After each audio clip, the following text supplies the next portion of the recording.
Szechuan chicken comes from the region of Szechuan in China, and it is meant to be pretty spicy. Cut the chicken breast into thin strips. Combine the ingredients. A pinch of salt, 1/4 teaspoon cayenne pepper, 2 tablespoons sesame oil,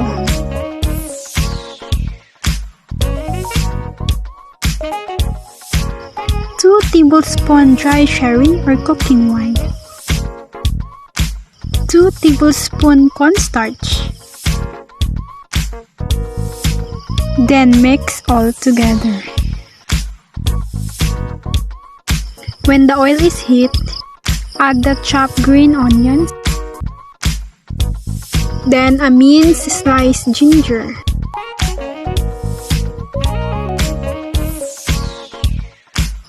then add the green and red